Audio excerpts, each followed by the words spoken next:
So this is chapter 6. In this chapter, we're going to see how we can actually start making props for games such as a weapon. We've covered different tools in the past, our vertex, face, and edge tools.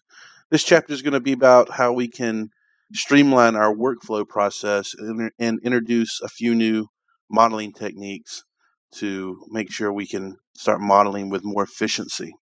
So you can see the outline right here. This will be posted with the chapter, and they will have hyperlinks to the different topics in this video. I'm going to be going right down each bullet point in the video.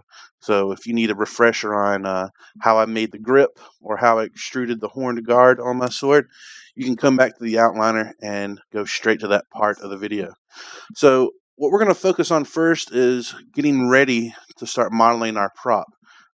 I'm going to call this the pre-production part of our video. All right, so the first thing we have to do is find concept art and reference images. The best way I've found to do this is just go to Google Images and do sword concept art.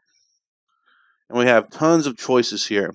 One of the major stipulations for this chapter's assignment is making a symmetrical weapon prop, because some of the techniques and tools we're going to use are going to call for mirror duplicating across an axis, effectively allowing us only to have to model one side of the prop and then just duplicating to the next side.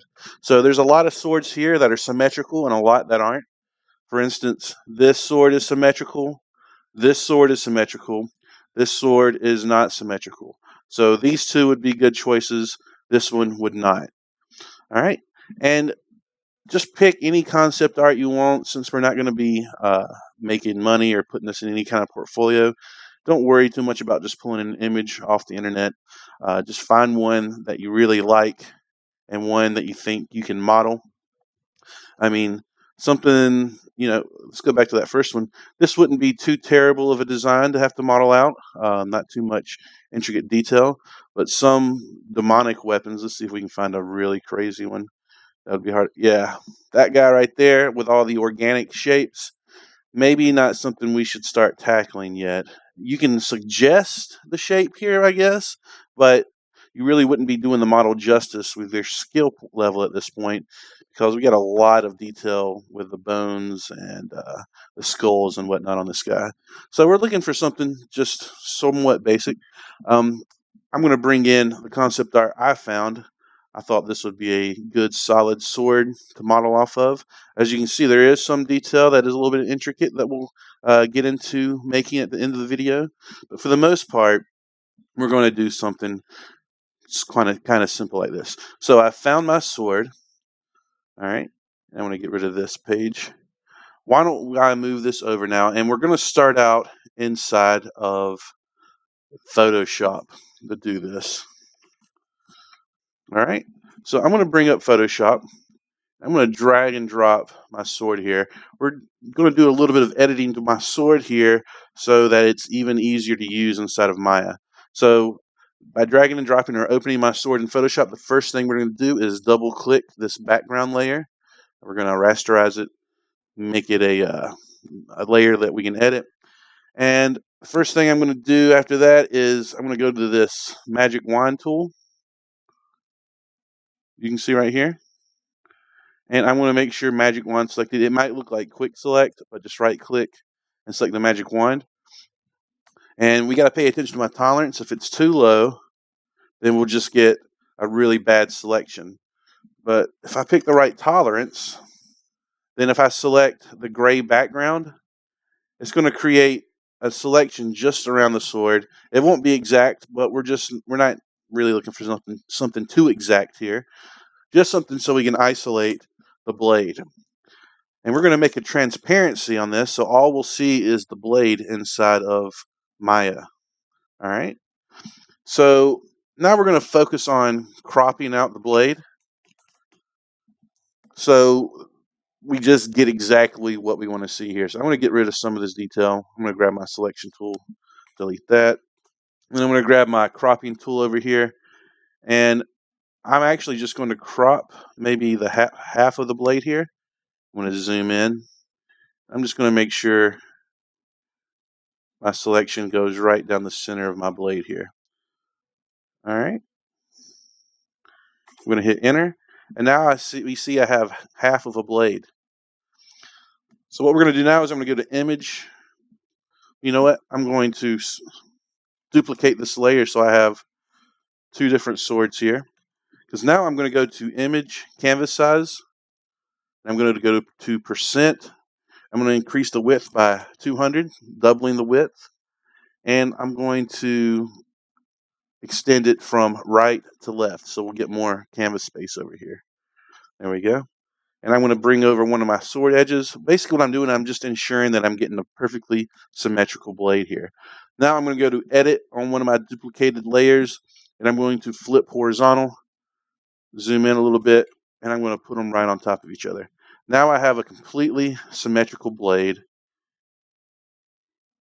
and I'm loving it. All right, next we're going to just crop it out so we only have the sword visible here. So I'm going to crop out from the bottom there. Zooming in helps. This is my Navigator window. You can get to that Navigator window by going to Window, Navigator. That's how I kind of like to move around. All right, you can see I'm not quite centered right there. So I'm going to go in and just pick up the edges of my blades or my hilt there. Scroll up to the very top. Make sure I get the tippy top of my sword. Press enter. And now we have a sword that is perfect for importing into Maya.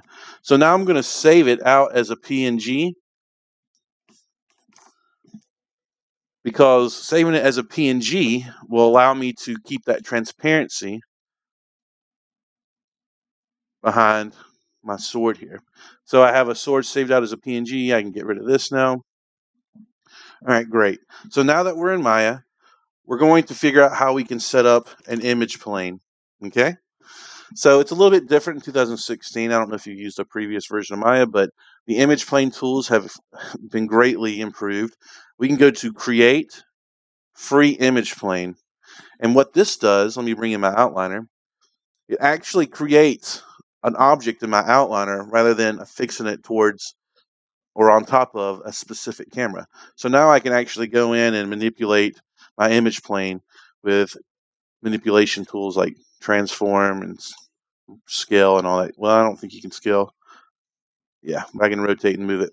All right, I'm going to call this image plane concept art. All right. And why don't we see how we can attach this my concept art onto my image plane. All right, with my concept art selected. All right, the channel box is right here. I'm going to undo all those windows so we can get a fresh one. And I'm going to go to the attribute. If it'll come up. There we go. That's the attribute window right there. That's our channel box. This is our attribute window. And inside my attribute window, you can see my attribute editor right here.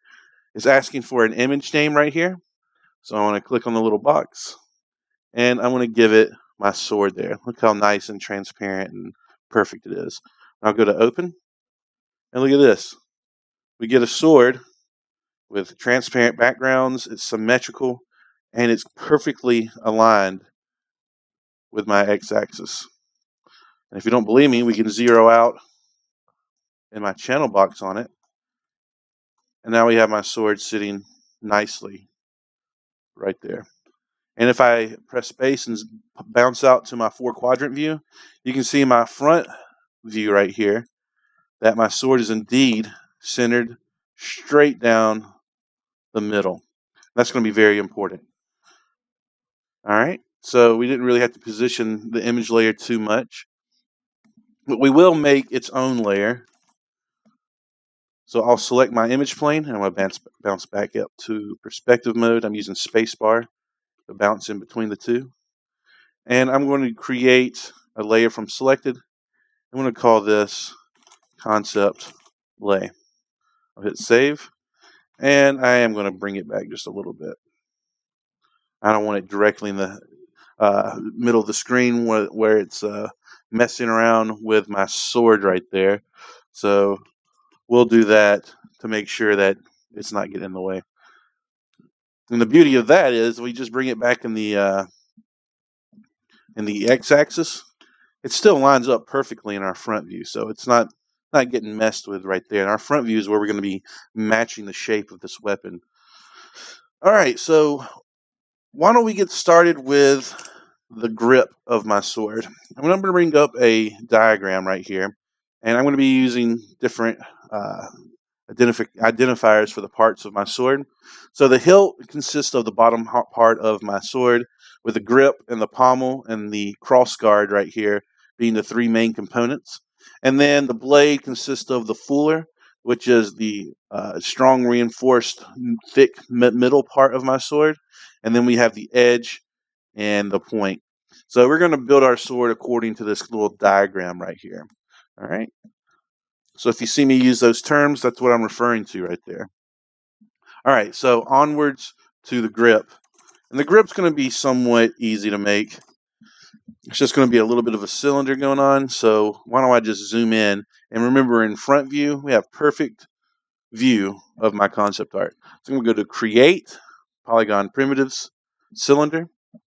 And it brings up my cylinder box. I'm going to use an 8 division axis. I'll hit Apply. And we have this huge behemoth cylinder up there. So I got to come down here and reposition it. And I find that it helps if you go press 4 and go into wireframe view. We still see the dimensions of the primitive I'm working with. We also see the concept art behind it. So now we can really just match the diameter and the size and the length. So I'm just moving around verts right now. And I got to do two things. I got to create the pommel next. And then I got to go up here and create the actual cross guard. So why don't we see how we can create the pommel real quick. And it's really just the extrusion dance that we're used to. So I'm going to select the bottom of my cylinder by dragging a box around it and then getting rid of deselecting the rest of the faces I don't want. And I'm just going to extrude face and use my scale tool and move tool. I'm going to bring out the width right there. And let's go into perspective mode. So you can see I'm giving myself a little bit of width around the grip. And then I'm going to extrude downwards like so. And it's a little bit pixelated, so you can either say, okay, well, there's like a little disc right there that will maybe go back inwards in and then extrude down. And then it flares out. And I just picked the wrong tool. And then I'll do another extrusion. And then it kind of flares out like I was saying earlier. It gets down to this guy right here, and that looks like it's a little straight. So really, it's just I'm following the concept art. Then it goes back in. See, it kind of goes in there. I'll extrude it out again. And we're going to suggest this flared out shape with a few extrusions.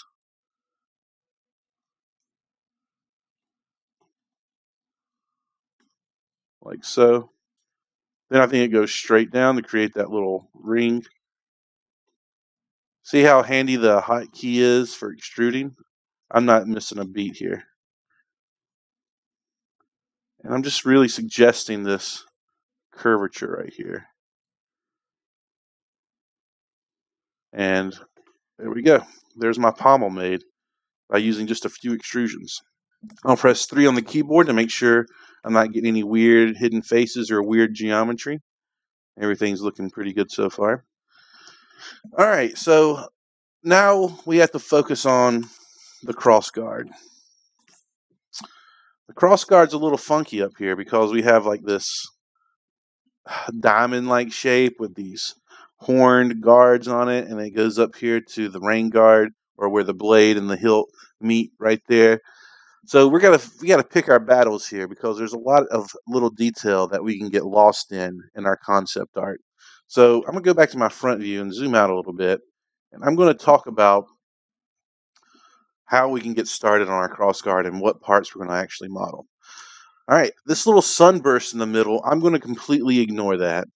I'm also going to ignore this little rain guard bit right here. See this little area right here that connects to the fuller, which is that gray middle part of the sword, the strong part of our sword. I'm just going to focus on this shape right here. Follow my mouse. It goes up right there, then I'll forget about the horn part right now, and then it just goes up right there, and then it flattens out right here. So boom, boom, kind of like a diamond or like a little arrowhead. So that's what we'll focus on next. But it looks like we have a little bit of an extra cylindrical, I don't know, like a top pommel part right here. So what we're going to focus on next is creating the cylindrical part, and then we're going to transition in. Then we're going to transition into making a rectangular bit of geometry, so we can go from cylindrical shape to a more rectangular edged shape right there. So why don't we go ahead and extrude this on out. All right, going a little fast because hopefully by this point you guys can follow along with my extrusions. And then I'm not going to go up, I'm just going to scale it out, flare it out. That way we can go straight up. And here's something that you have to look out for, and I just did it a second ago. Sometimes you can lose track of your face you have selected. And if you ever do that, see how I don't have it selected anymore? You can just press undo, Control-Z, and it'll give you back that control you just had. So see I lost it again, so I'll undo that. There we go. So just making sure that we're not getting any faces that we don't need with our extrusion dents. And there's the top part of my cylinder. All right, so now we need to turn this into a rectangular part. Right now we kind of have a bunch of triangles in a cylindrical shape. We need to turn this geometry into something rectangular. So I'm going to extrude, and I'm going to scale in like so. All right, I don't want to go too much in. I don't want to leave it too far out. I want to leave it somewhere around there. All right, all I'm simply going to do is start snapping vertices. So with my middle vertices selected here, let's see, where's the front part of my, okay. So this, I'm looking at it from the front. I'm going to select the front, back, left, and right verts. I'm just going to snap them in line with the edges of the cylinder. I'm holding down the V key to snap the vertex, and boom. Now we have cylindrical top with a rectangular geometry kind of sitting on top of it. And you know what? I'm going to get rid of these edges right there. We don't have any end guns. We've gotten rid of triangles, and now we have a rectangular shape. All right. So at this point, it might be beneficial to set up a mirrored workflow so that we only have to model out 1/2 of my cross guard. I didn't really do it at the beginning because we were doing a lot of cylindrical extrusions, and keeping a cylinder type shape together is really simple because you can just use the scale tool to flare out evenly on all sides. But right here, I just want to focus on making 1/2 of my hilt or cross guard, and then just using that information to basically make the left side. So what we'll do is I'm going to destroy the left side of my cross guard. And what that leaves me with is this big gaping hole right here. Not too great. And at this point, I'm going to start worrying about scene organization. All right, we'll call this grip 001 mesh, or mesh 001. And then we're going to duplicate it, but we're not going to just duplicate it any old way. And before we even do that, I'm going to go to edit or modify, freeze transformations, modify, reset transformations. So I got it zeroed out, and I got my handlebar right in the middle of the axis there. So I'm going to duplicate special here, and I'll show you why in a second. We'll go to edit, duplicate special, and I'm going to bring up the option box right here, because I need that option box to make sure that I'm making not a copy, but an instance. So go ahead and reset your settings here so you're not getting any weird translation or numbered of copies. I'm going to reset my settings, and I'm going to set this to instance, and I'm going to hit apply. What we get is grip mesh 002, and it's sitting on the exact same space inside of my scene view. So I'm going to go to my scale X and input -1. And now we have my complete grip back. Nothing's different, right? Well, why did I go through all that trouble? Well, look what happens now when I select a vertice. The instance copy or the instance duplication allows me to make changes on one side and it be instance over to the left side. It's a pretty neat little trick. So what we're going to do is we're going to leave this visible, the duplicated side visible, but we're going to put it on its own layer, and I'll call this layer mirrored lay, and we'll just lock it out. That way we can only get to the right hand side of my grip. All right, so let's go in the front view. Well, first I want to select my rectangles there. So now I'll go into front view and I can start building out the shape that I want here. So I'm going to do an extrusion, and I'm just going to bring it up right now, just give it some mass. All right. So the consideration I have to make is, does that look thick enough? Do I have the right kind of dimensions going on here? And I think it could be longer on the X side. So what I'm going to do is I'm going to go in and select some verts. I'll select those top verts, and I'll get down here and select these bottom 3 verts, and I'll just scoot them over here. There we go. And that's a nice thick cross guard. That makes sense to us. All right. So now it's just a matter of describing the shape. And I'm going to do something a little bit different here, a different kind of flow here. Instead of extrude, extrude, extrude, extrude, extrude, extrude, I'm just going to take this first extrusion and pull it all the way up to the very top of my cross guard here. Now we're going to do some insert edge loops to describe the shape. All right. So I'll do one right around here, right around there, and then one at the bottom of this horned area right there, and then one at the top here, and maybe another one right there. So how does this help at all? Well, now that we have those edge loops, we have some verts that we can start pushing around here. All right. So I'm going to leave that one there. Kind of create this. And don't be afraid to really just get in there and start messing around. And you may find you might need some extra edge loops because it's just not describing the shape very well. But as you can see, I'm just simply scooting these verts over to match the cross guard.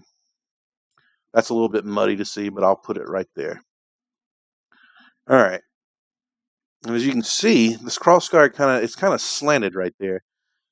And we have a problem here. We're not really describing that shape. There's not enough vertices here to describe it. So we'll just go back into Insert Edge Loop tool.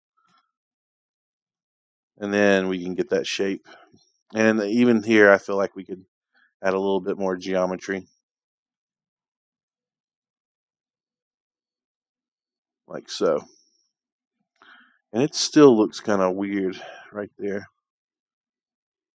How about we do something like that? I think I can live with that. All right. So we have our hilt or our cross guard shape made pretty well. Let's check it out in perspective view. It's looking pretty good.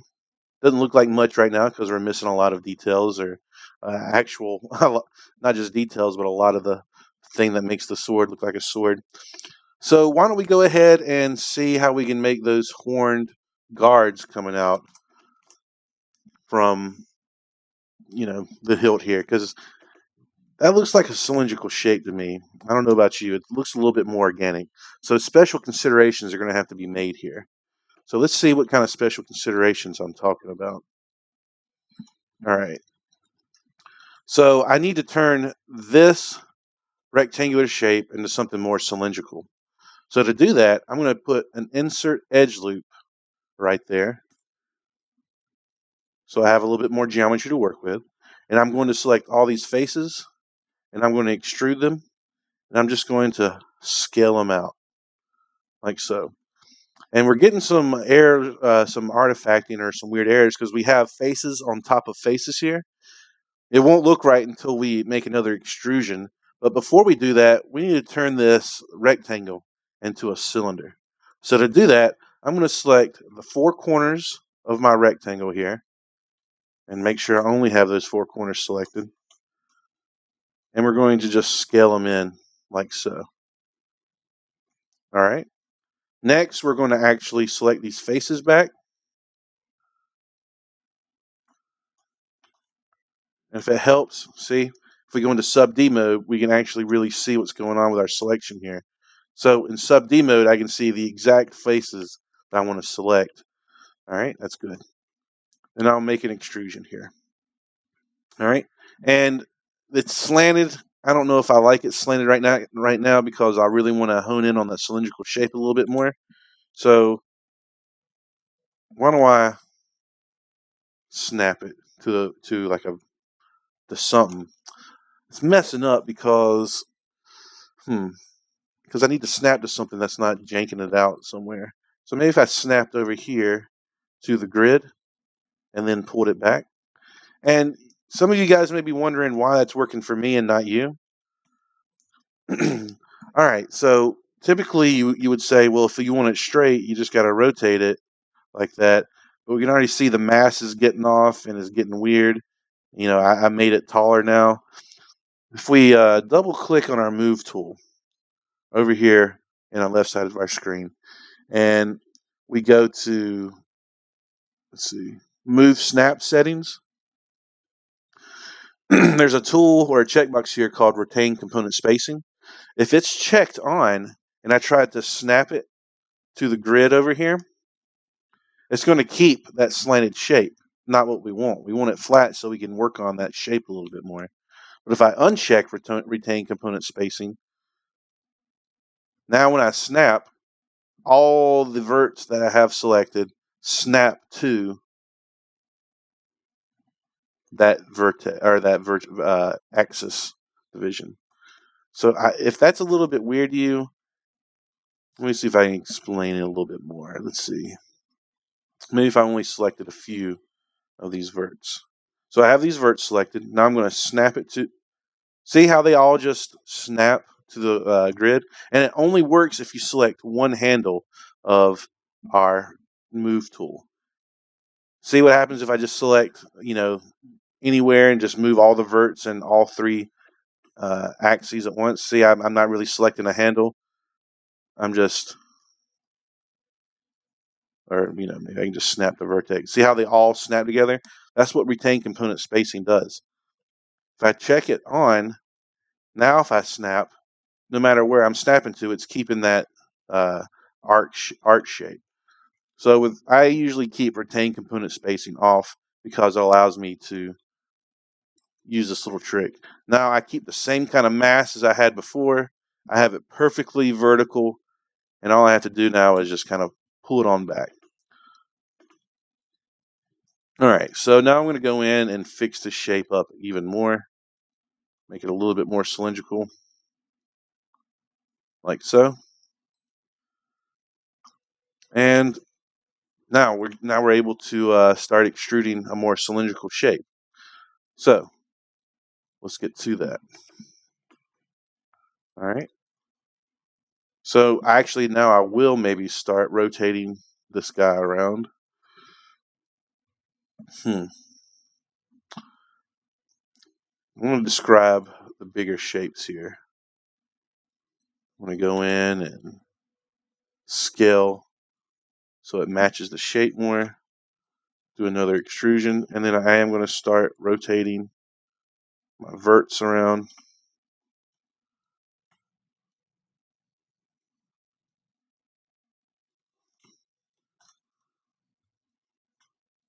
It's a little bit more involved than just making the pommel, because I'm using a cylinder to describe the shape of a twisty-turvy type of material here.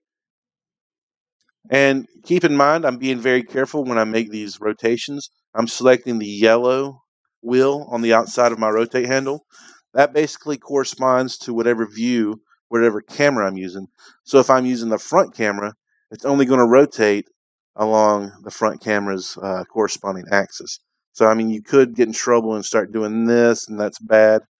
But by selecting the yellow halo, the yellow ring, I'm able just to rotate in the exact direction that I want.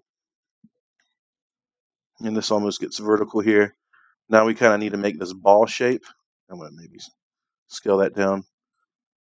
So let's make the ball shape.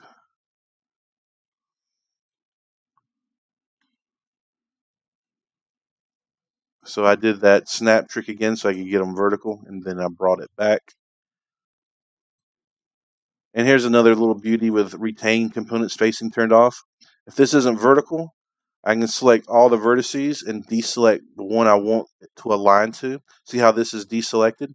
Now all these vertices are, if I select the X arrow move tool, now all these vertices are going to snap in line up there. All right. So, and there we get my horned detail there. And we can go back in and add some edge loops if, maybe the shape isn't quite getting it. I'll add an insert an edge loop right there, maybe right there. And then I'm not going to be afraid to even just select some of these verts right here and move them to better capture the look here.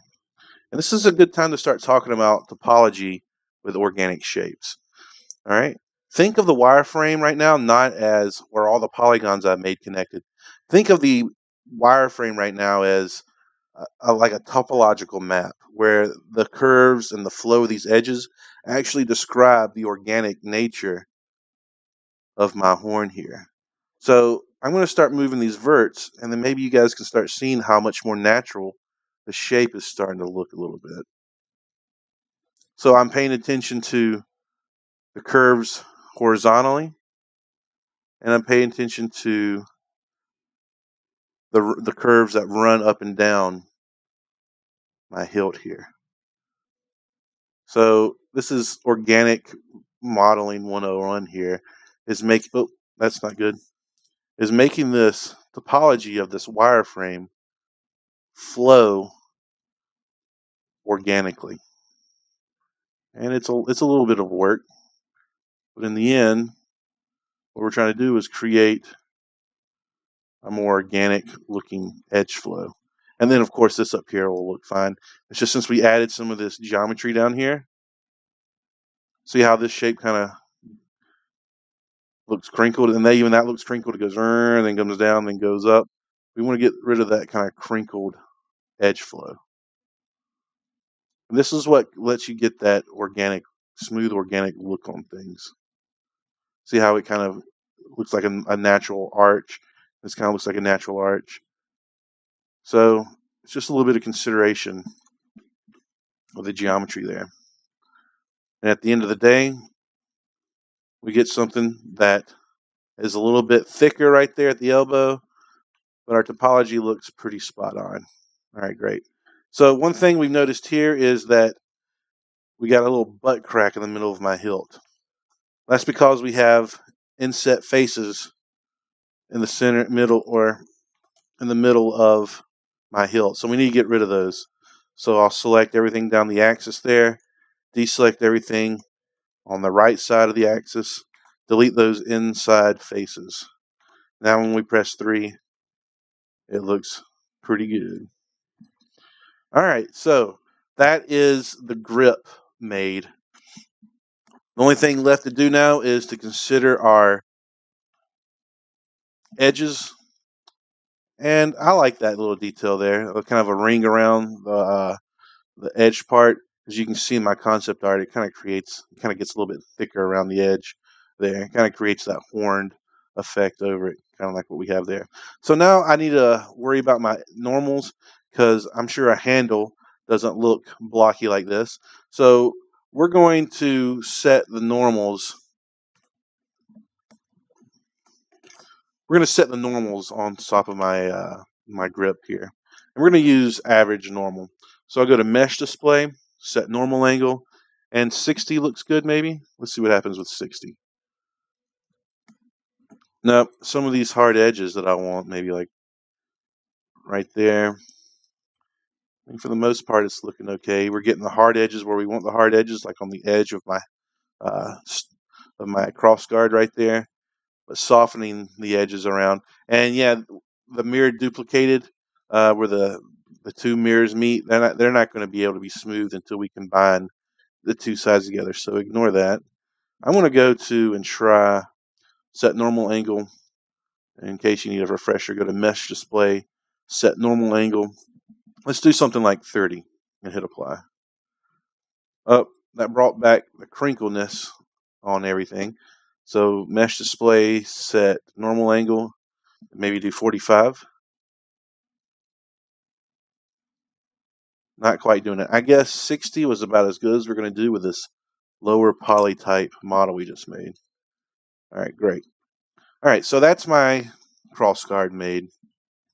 And what I'm going to do now is make it on its own layer. I'll select the grip, both grips, the mirrored and the normal one. I'll use this little button, which is make new layer with selected, or you can go to layers, create layer from selected. Both of them do the same thing. Double click the name and call this hilt lay. And then I'll leave it visible, but I'll lock it out. Okay, so now we need to make the blade. And we need to do make a few considerations on how we're going to make this blade. We're going to talk it out a little bit. All right.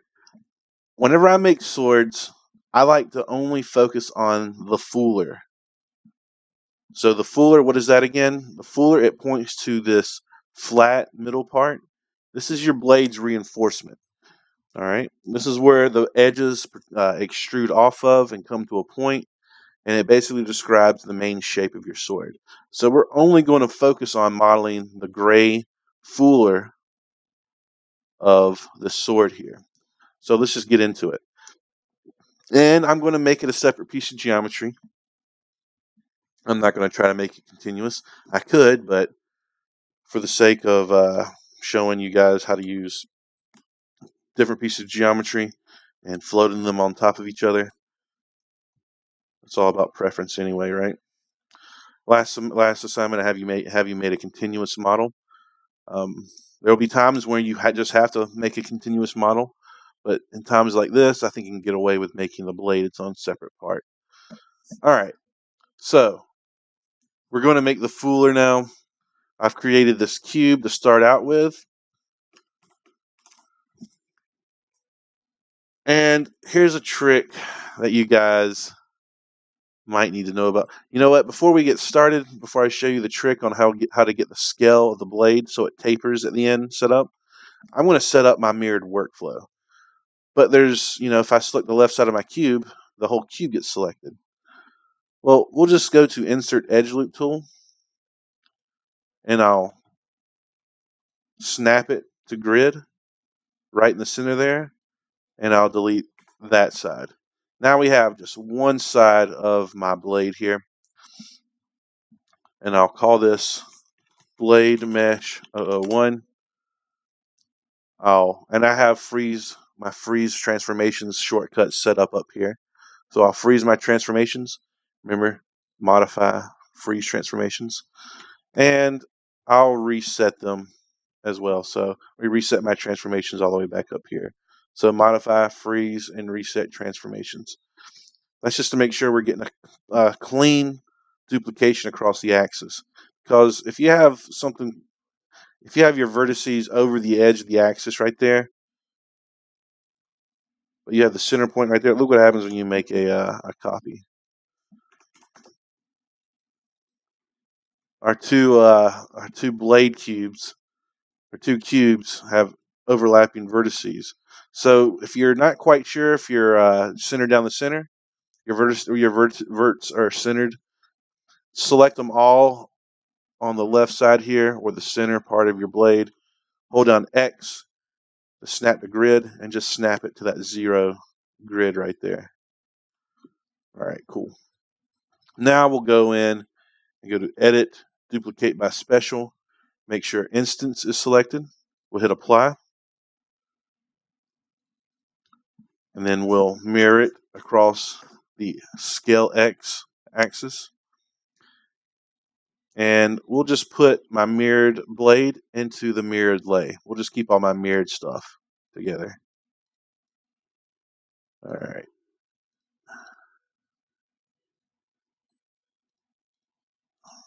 There we go. So now we can only select the right side, and I'm going to lock my hilt so I can't select it. So the only thing I can select due to my layers right now is the right hand side of my blade. Okay, great.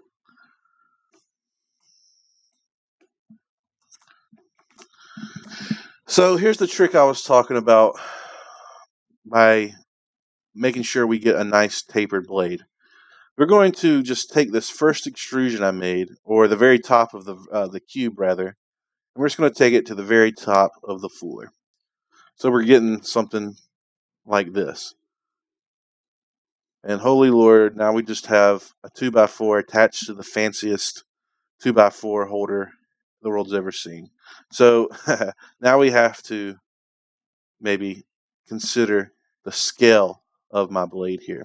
So I'm going to scale it in, and this is the where the blade meets the hilt there. So I'm going to make them somewhat flush, but not all the way, right there. And here's my tip. By scaling all the way up first, I can now scale the tip of my fuller.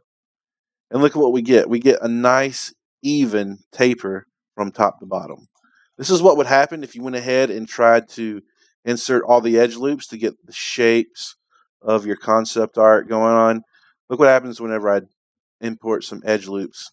And this is fake, like the blade comes out right there. And, you know, it goes in right there. And I'm really happy with my shape now. Oh, but now it's a block of wood. Okay, I'll just scale in the tip now. Now I have a toothpick, 4x4. So I guess I'll just scale it in like that. And then I'll scale it in. See how uneven our scale is? It goes, ooh, then goes back in, and then comes back out. Not the best kind of shape. It's sloppy. So we're going to undo all those edge loops I made. And I'm going to reiterate that if you just keep your fuller as a 2x4 starting off, and then you account for its scale, your sword's going to look a lot better in the end. So I'm going to get this not too flat, but something like that. Now my sword has just a perfect sword taper, and it's ready to start murderizing people. I'm not going to worry about creating the tip right there. Now we're going to focus on creating the shape of the fuller. And we're going to do that by inserting edge loops again, kind of like how we did for our hilt right here, our cross guard. All right. So in all actuality, it looks like the base starts right there because that's the rain guard. That's part of the hilt, actually, and we've left it out. It looks like the fuller comes down here, and that's just the joys of working with low-resolution concept art. You have to start guessing. So with that change made, it does look like it. There's just a lot of muddiness here, so I'm going to do a little bit of guessing here. I'm going to say that goes right there. And I'm not going to insert edge loop and then push the verts. I'm going to get as many edge loops as I think it needs in, like so. Maybe put some up here because I think it's starting to go in. And it's almost like adding divisions almost, but you're doing it by hand. But we're not just using the add divisions tool because we want to put our edge loops at somewhat controlled spaces. All right, I think that'll be enough. And if we need more geometry, we can always go back in and add more edge loops. All right, great. So let's go in and start pushing our verts. so. It comes out, and then I think the fuller goes to a point right there, and it comes back in right there. Now we're just kind of tracing the outline of the gray here. And with something this muddy, sometimes it's good just to pick up maybe a dark line, maybe like this dark line right here, and using that to base the shape on. We're not looking for something totally exact, but we're using this concept art to give us an idea of the basic silhouette, the basic shape of our model here. And see how it flares out right here? We don't even have to guess. We just know exactly where it flares in and where it flares out. I'm going to bring that down right there. Do something like that. And let's see what we got. Now we have a perfectly tapered fuller with the nice shape we see in our concept art, and it just looks great. All right, so now we need to focus on the edge and the central ridge. So I'm going to bring up my sword diagram again, talk about what we're talking, see what we're talking about. So our edge is the actual edge, the cutting blade of our sword, and the central ridge is kind of like this the valley or this mountaintop peak that extends from the top of the fuller all the way to the point of our sword. So why don't we see how we can tackle that? And surprisingly, it's pretty easy if you've done everything really carefully up to this point. All we have to do is go to the flat side of our blade that needs to be sharp. We'll insert an edge loop all the way up and down. We'll hit W to bring up our move tool. We'll press X to center the grid, and we'll center it right on our grid there. And look at what we have to do now. Oh, we just bring it out. Yes, it's literally that easy to make the edge of your blade. Now we just have to go in and make sure that the blade is matching the shape to our concept art. And for the most part, it should be. So down here, since our blade kind of disappears into our rain guard, we'll just shove it in kind of like so. And then I guess the blade kind of starts right here. It's no way to tell. I mean, I guess it may start right there. This concept artist has a lot of ornate detail drawn onto the blade. Probably not practical, but we'll make the best of what we got. So now this outside ring or these outside verts are the actual blade of my sword here. And it's just a matter of now matching that to the concept art. It kind of flares out right there. And for the most part, it matches the shape of the fuller that we've already described. So that's nice. It doesn't add too much more work here. So here we have this. And remember that little flat top? I was like, let's not worry about it now until we get to the point of my blade. Look what we can do with the point, or this little corner here.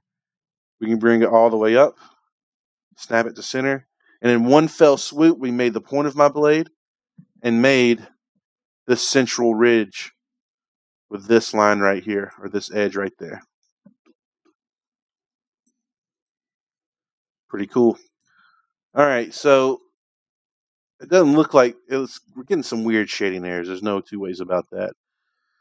So, why don't we affect the normals? So I'm going to double click the edge of the fuller here all the way down. Double click and it selects it all the way down. I'll harden it, and then I'll select, double click the edge loop for the very edge of my blade and harden that. And look how nice everything hardens out to. Perfect. See, we have that hard ridge there that describes the difference between the edge of the blade right here. That's my mirrored side. That's the edge of my blade right there. This is my fuller. And since we put a hard edge on it, we see the nice difference between the two. Okay. I think I got that hardened, the central ridge, and there we go. Okay, so we've pretty much made the very basics of my sword here. All that's left to do is, I don't know, maybe combine it all and finalize it for the most part. All right, so what I'm going to do a quick little sneak peek because I want to show you guys something that's really neat in the texturing process with making texturing symmetrical objects. All right, so what we'll do is we're going to destroy 3/4 of my model here. All right, I'm going to unhide or unselect everything. I'll get rid of my concept art. I'll make my concept art layer go invisible and lock it out. Why don't we go ahead and combine everything? We're going to combine all the mirrored parts, all the original parts. We'll go to Mesh, Combine. And then we're done, right? We have my sword all combined and ready to be turned in and heaps of praise to be bestowed upon us. Well, why don't we do a few more things in the video that make the sword look even better. So basically what I'm going to do is I'm going to select 1/4 of my sword here. I'm just going to double check and make sure I do. All right. That looks like it's 1/4. I'm going to do an inverse selection by holding down Shift. And I'm going to delete everything but 1/4 of my sword. Since my sword's symmetrical, what I can do is I only have to UV 1/4 of my sword. And right now you're probably asking what UVing is. Well, quick little explanation. UVs are how you basically texture models inside of Maya. That's putting it very broadly. Think of it as like you shoot a bear and you want to have a bear skin rug in front of your fireplace. Well, you're going to have to pelt the bear and take a 3-dimensional animal and make his fur coat lay on a 2-dimensional flat floor. That's basically what UVing is. It's pelting our model here. So just kind of bear with me now. I wanted to just show a quick sneak peek. So I'll select the blade of my sword first, and I'm going to bring up my UV texture editor. And right now, it's just looking like a bunch of weird shapes, right? Well, if we go to UV and do camera-based projection, UV camera-based projection, I now get the sword projected onto my UV space. If I do a quick polygons unfold, there is my sword completely pelted like it was a bearskin rug. Now I know if I take this wireframe into Photoshop, I know exactly where to draw and put textures on my blade here. So let's do that for the rest of my sword here. All right. What I want to do is I want to just isolate my cross guard here. So I'm doing a little bit of selection trickery. All right, that looks good.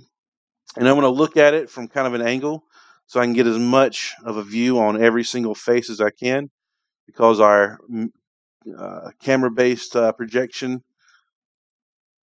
uses that. And I'm just going quickly through this. Polygon unfold, because the magic's not about to happen yet. So now I have my cross guard completely flattened out here. And it looks like I'm just left with the last bit of my faces here on my cross guard. Or not my cross guard, but my grip and pommel. UV camera based on that. Polygon unfold. And now I have my sword completely unfolded. Looks like I have a stray face right here at the bottom of my sword. I don't need it. I'll just delete that bottom face. And I'll show you what I'm talking about. We had a face on the bottom of my blade right here that wasn't being seen. So I'll just delete it. because we have clipping geometry here. Remember, that's how we just floated those two shapes on top of each other. So any face that's just kind of inset inside of a model, you don't need to consider. All right, so now I have my sword UV mapped. I can take this wireframe into Photoshop and start drawing on it. But that's not the magic that I'm talking about. With my sword now selected, I'm going to do regular duplications. Duplicate once, -1. Now I have the front of my sword. I'll select the left and right of the front of my sword. Duplicate again. Do a -1 in the scale Z. Now I have my complete sword made. But the beauty is, if I select my whole sword, look, I only had the UV a quarter of my sword here. And then when I duplicated it, it duplicated these wireframes as well. So now I hardly have anything to texture. And since the sword is symmetrical anyway, anything I texture on this front corner of my sword is going to be repeated to the left and the two back sides. It's all going to be symmetrical. And I don't have to UV this whole thing out. I only had to UV a quarter of it. All right, so what we're going to do next is I'm going to reiterate how we can duplicate my sword here. So now we're going to figure out how we can mirror duplicate and combine and merge verts and finalize the basic shape of my sword here. All right, so to first do that, I'm going to make sure that I'm zeroed out, freeze transformations, reset transformations, and we're going to do a duplication, and outliner will be handy here. So let me bring up my outliner. Oh, my history is just terrible. We'll take care of that in a second. So I have grip mesh 3, grip mesh 4. With my duplicated mesh, I need to do a negative scale on the X. So I have my two sides. And with both sides selected, I'm going to make another duplication, 5 and 6. And then with both of those selected, I'm going to do a -1 in the Z. So what we're left with is a mesh that has no negatives, no negative ones in the scale. A mesh that has a -1 in the X-axis, duplicating it over there. And then we have another backside of my sword. We have another mesh with a -1 on the Z. And then the last piece has a -1 on the X and Z. That's how we can duplicate across a corner of a model. And then we'll select them all. Just drag a box around them. Go to Mesh, Combine. Now our outliner looks even more terrible. But we'll delete our history by going to Edit, Delete All by Type, History. And sometimes you'll just have these leftover groups, even if you delete your history. Don't worry, just go ahead and delete them. And now we have to merge our verts, because even though it looks like a solid piece of geometry, the verts aren't merged. So this may be a problem if you haven't been careful with making sure that your sword verts were completely lined up on the axes. But since mine were, all I have to do is select all the verts in my sword, hold shift, right click, go to merge vertices, select my extra options, make sure my threshold is really low, and merge. And since all of my verts were laying on top of one another, just select once. Now my sword is completely merged perfectly. All right. And I'm going to make sure that my edge down my grip right there needs to be smooth. So I'm going to just select the edges down my grip. And since they're combined and the verts are merged now, I can do a soften. I guess I have to do it on that side as well.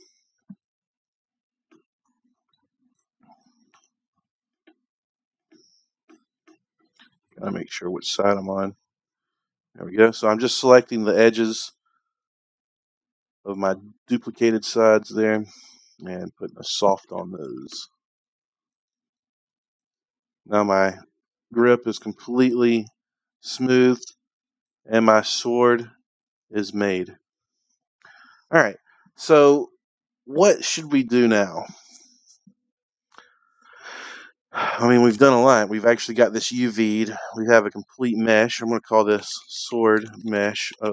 I'm going to get rid of some of these layers I don't need anymore and delete that layer. Delete that layer. And with my sword completed, I'm going to put it on its own layer. And we'll call this sword lay. We'll hit save. So why don't we add some of the detail of my sword into this project here. And the two pieces of detail that I'm really only going to tackle is going to be this like crescent shape right there to put on the blade, and I'm going to make this starburst shape. That's a pretty complex shape to make if you want to do a continuous mesh. And I'm going to show this my workflow for creating that. So I'm going to hide my sword because I'm only going to focus on that starburst shape. And what I'm going to do is I'm just going to build this whole shape out of a basic cube. I'm going to bring it in. I'm going to scale it. And I'm going to start out by creating that little oval right in the center. So I'm going to get a shape that kind of describes it. All right, so now I'm going to use this cube and I'm going to put insert edge loops that not only will allow me to shape the outside of my oval here, but the edge loops will also describe, let me bring up a better picture of the concept art here. These edge loops will also describe these little sunburst blades coming out of it. So it'll allow me to create this oval shape, and it'll allow me to make extrusions for all these little blades coming out. And another thing I have to consider is we have 3 different levels on this thing. Think of it as like 3 different stories on a building. Here's my very back layer, back level. It's just like this big diamond right here.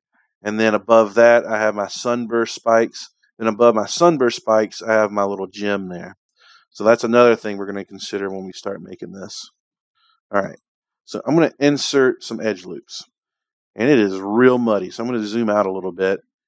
And I'm going to describe the shapes of these little sunbursts. The shapes I'm going to describe are going to be the ridge, in which you can see the separation of light there. So there's a ridge for that burst.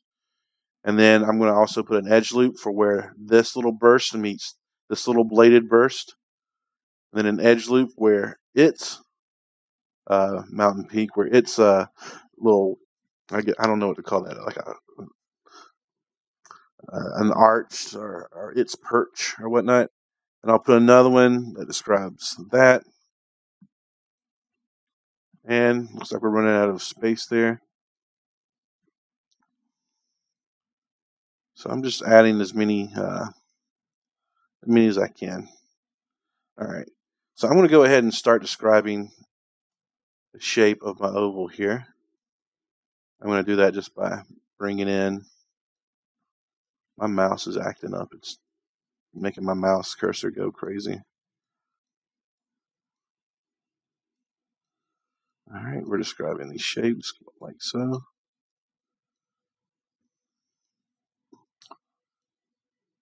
All right, so now I have some geometry to work with. All right, I'm going to zoom out again. You know what? I might rethink the way I did this. Let's see. That's not an oval. It's just so hard to see the details from here. So now that I got the basic shape of my oval here, I'm going to suggest its shape a little bit more there. I'm just going to go ahead and, wow, that looks bad. We'll get rid of the back face of this model here, and I'm going to give it a better depth. And what I'm going to do is I'm just going to extrude all the way around here. So it'll give me a better idea of how to start creating these shapes, I believe. All right, so if I zoom out, I'm definitely going to have to start making more edge loops here. And in fact, the shape is symmetrical, so I'm going to go ahead and set up a symmetrical workflow, a mirrored workflow. We'll do an edit, special. Oh, I missed a step. Let's see. I'll freeze the transformations, reset them. I'm going to go ahead and save. I haven't saved all the time, so I'll call this sword toot 001. So with that saved, I'm going to go to edit, duplicate special. Here in the 0x.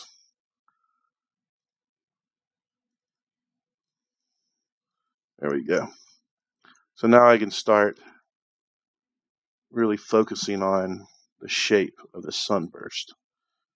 So I'm going to focus on putting verts at the tips of my sunburst, and then I'll go in and see if I need to add more.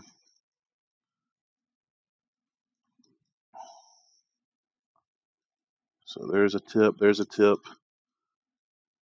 We have a little extra one right there.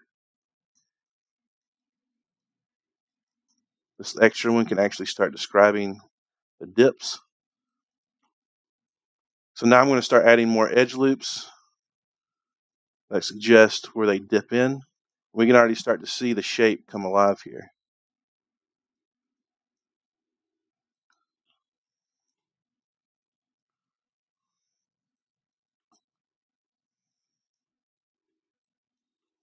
It's making more. It's basically just giving myself enough geometry to really start describing the shape a little bit more. And that's looking a little weird, so we're going to kind of fudge what's going on here.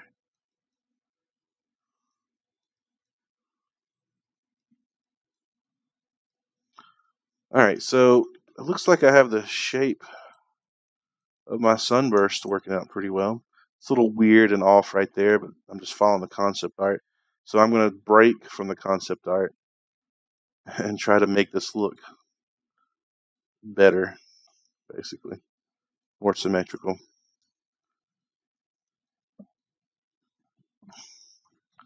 Getting into some complex shapes here. And then with those extra edge loops I've made, I've kind of broke the feel of this gem. So I'm going to come in and start moving, start making this look a little bit more organic.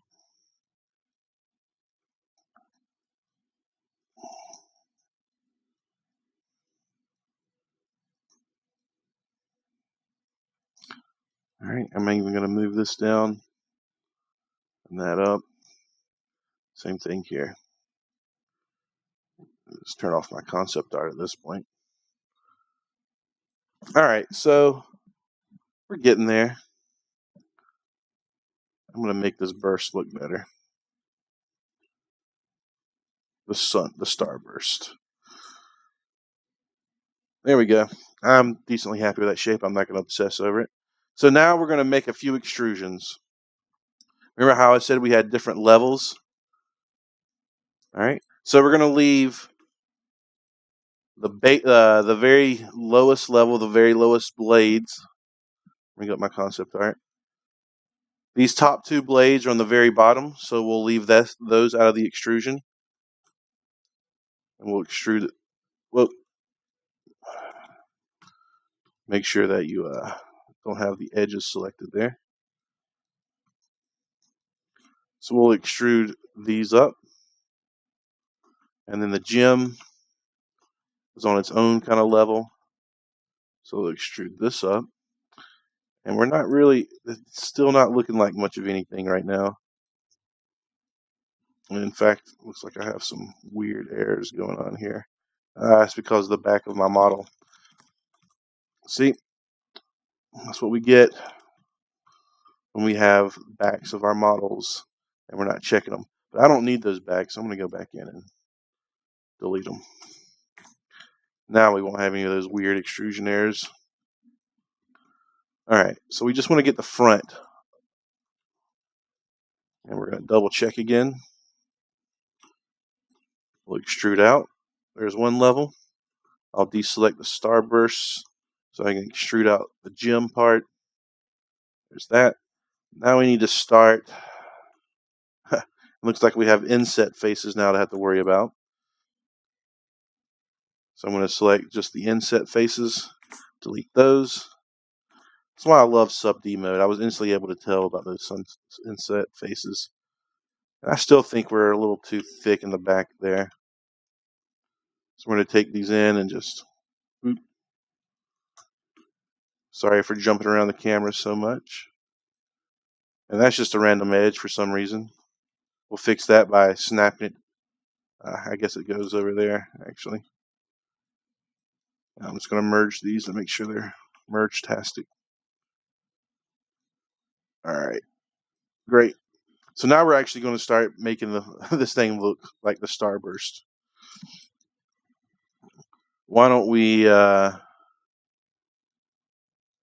start by scaling these starbursts in so they actually get that bladed effect. So I'm going to select the two verts on this side, scale them in, and push them down. Alright. Maybe not all the way. And then we got to kind of do the same over here.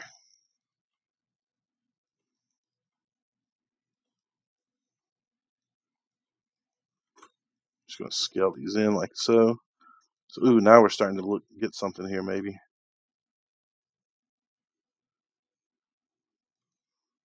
I think these need to be pushed back in more.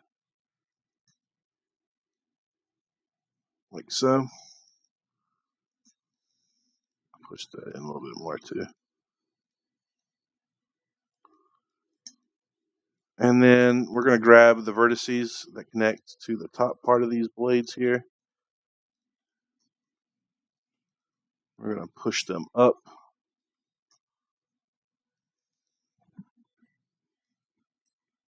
And here's where the magic's going to begin. I'm going to select all of these edges that describe these sunbursts.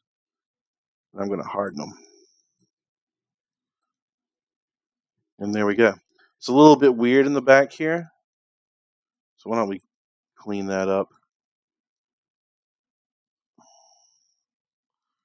In fact, let's see what happens if we just merge them. There we go. We'll have to make sure that they're all on the same axis at the end of this merge process. But we're getting a better shape now. And we'll just merge the tips up there.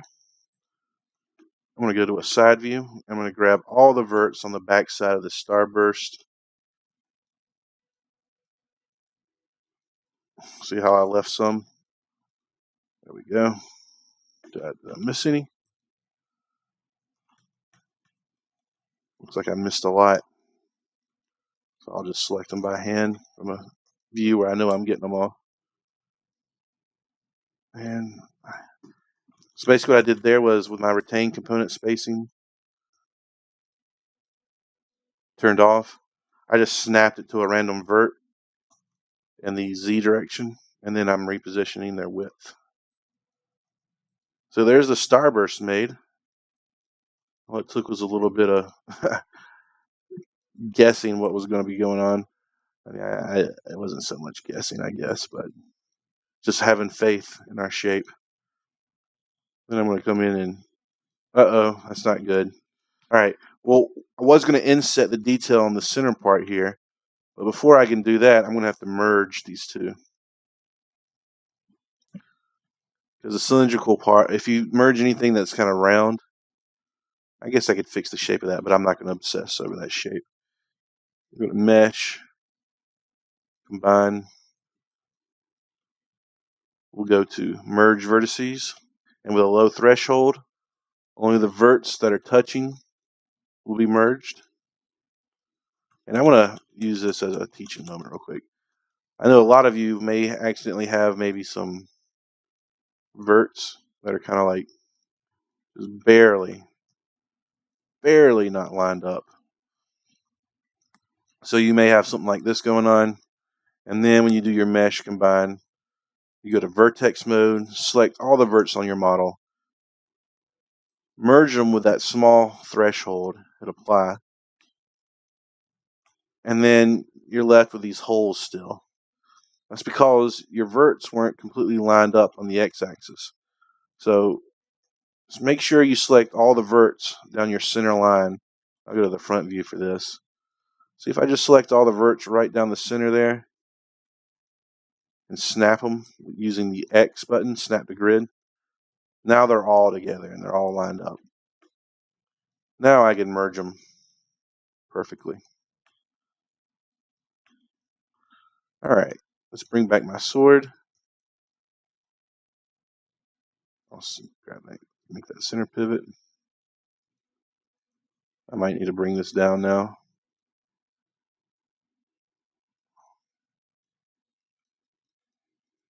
And there's my starburst pattern on the hilt of my sword. And just for the sake of the video running a little bit longer, I'll skip making the details up here. I'm just letting you guys know that you can focus on the main part, the main mass of your sword, the main shape of your sword, and then you can always come in and kit bash your sword and make these extra little details and float them right on top there. I won't mind too much. I mean, that just makes the sword look so much cooler. It's starting to make the sword look complete now instead of just some random gray mass that kind of looks like a sword. It's the little details that make things look good. All right, so that completes our workflow for creating a sword. Hopefully you guys learned something. Make sure to check out the outliner while you're watching this. So if you just want to see how I made the blade, down here, the edge and the central ridge, you can just click on that link and it'll take you to that part in the video. And you won't have to sit through an hour and 20 minutes of me just making a complete model and rambling and losing track of what I'm saying. All right, good luck with your sword, and I'm going to go over all the assignment requirements real quick because you guys always seem to have trouble remembering exactly what goes into the assignment. So what we're looking for in the assignment is find concept art of a symmetrical weapon. It could be an axe, it can be a mace, it can be a club, it can be a sword, a dagger. I don't care what it is, as long as you have the chops to make a convincing model of it, and it's symmetrical. This has to be symmetrical. Part of this chapter is teaching you guys how to mirror across the axis and set up that mirror workflow with the instance duplication, mimicking exactly what you're doing on the right, mimicking those actions on the left. That's the point, one of the biggest points of this chapter here. So symmetrical is a must. Other than that, I guess it's fine. You can do futuristic weapons. You can do modern weapons. You can make a broom. Well, it had to be a really complex broom. If you're adverse to making weapons, create concept art of something weapon-like in terms of complexity. But even that has to be symmetrical. And then include your concept art with your final model submission. You don't have to UV it, and you don't have to make a high poly model version of it. Something that I have shown on your screen right here, this somewhat low poly version of my sword, is perfectly fine. Do pay attention to your normals, because without my normals, I would have never been able to get this nice little hard edge there to separate the fuller from the blade edge. So pay attention to your normals on this. I will be grading on normals. So if you're, if your grip, look, let's just harden something, break it a little bit. If your grip looks all blocky, I am going to grade on that. So remember what we did. We used the set normal angle to fix that. So this will test your use of normal, hardened or softened normals on your edges. And all these parameters will be laid out inside the assignment. All right, guys. Well, I know you guys, most of you You might have attempted to do a weapon in the past, but hopefully with these new techniques and workflows, your weapons will turn out even better and you'll be working a little bit faster. Thank you.